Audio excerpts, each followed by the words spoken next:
बांग्लादेश में हिंदुओं की हिंसा कम नहीं हो रही है। एक बार फिर से बांग्लादेश से ऐसी ही खबर आई है। जी हां, हिंदुओं की कत्लगाह अब बांग्लादेश बन गया है। अब किराना व्यवसायी को किस तरह से चाकू घोंपा गया और 24 घंटे में एक दूसरी हत्या भी सामने आई है। नमस्कार, आप देख रहे हैं न्यूज़ 18 का डिजिटल प्लेटफॉर्म और मैं हूं आपके साथ श्रुति श्रीवास्तव। बांग्लादेश में लगातार अल्पसंख्यक समुदाय पर अत्याचार का सिलसिला जारी है। यह जारी अशांति के बीच हिंदू समुदाय के लोगों की एक के बाद एक हत्याएं हो रही हैं। इस बार मणि चक्रवर्ती नाम के शख्स की चाकू घूमकर हत्या कर दी गई। मणि चक्रवर्ती नरसिंदी जिले के 4 सिंदूर बाजार में किराने की दुकान चलाते थे।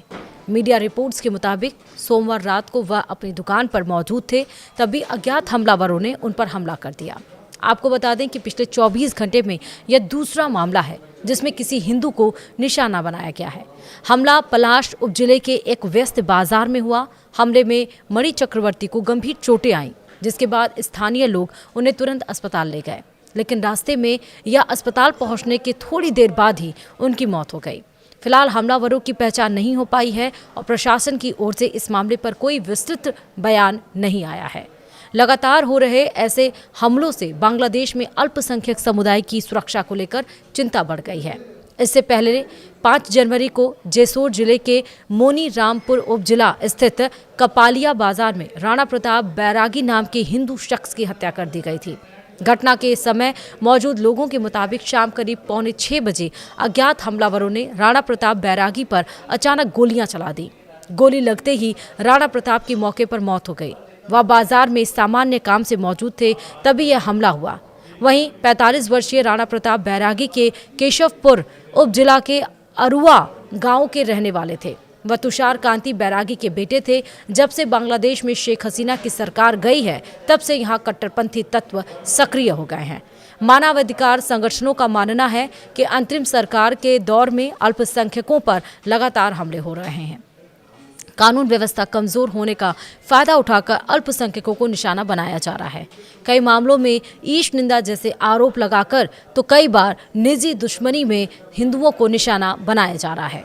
वहीं दिसंबर 2025 में मैमन सिंह में दीपू चंद्र दास की भीड़ द्वारा पीट कर हत्या की गई। बजेंद्र विश्वास की गोली मारकर हत्या की गई। अमृत मंडल की भीड़ हिंसा में मौत हो गई। जनवरी 2026 में शरीयतपुर में खोकोन दास को फूंका गया। जैसोर में राणा प्रताप बैरागी की सरेआम गोली मारकर हत्या की गई। वहीं मणि चक्रवर्ती की चाकू मारकर हत्या कर दी गई। ये तमाम वारदात जो पिछले 1-2 महीने से लगातार हिंदुओं के ऊपर बर्बरता हो रहे हैं, उसकी सीरीज बता रहे हैं। वहीं अंतिम सरकार ने यह तो माना है कि ये आपराधिक कृत्य है, लेकिन इन पर लगाम लगती हुई नहीं दिख रही है।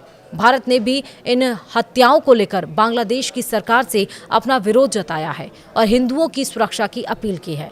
वहीं अंतर्राष्ट्रीय स्तर पर हो रही निंदाओं के बाद भी बांग्लादेश में हिंदुओं के प्रति अपराध रुक नहीं रहे हैं और उसके साथ ही बांग्लादेश में जिस तरह से हिंदुओं के ऊपर अत्याचार हो रहा है और चुन चुन कर जिस तरह से उन्हें टारगेट किलिंग किया जा रहा है, उसको लेकर भारत देश में अलग अलग जिलों में भी विरोध देखने को मिल रहा है। यूनुस का पुतला जलाया जा रहा है। हिंदुओं की सुरक्षा की मांग की जा रही है। हिंदू भाई बहनों को वापस अपने वतन, अपनी धरती पर लौटाने की सरकार से अपील की जा रही है। वहीं इस मामले में विदेश मंत्री ने दो टूक कहा है, लेकिन इन सब के बावजूद जब इंटरनेशनल लेवल पर भी इसके फेम को ख़राब किया जा रहा है, जब सवाल उठाए जा रहे हैं बांग्लादेश के ऊपर, फिर भी उसके बाद वो रुक नहीं रहे हैं। आखिर यूनुस चाहते क्या हैं? वीडियो में इतना ही। नमस्कार।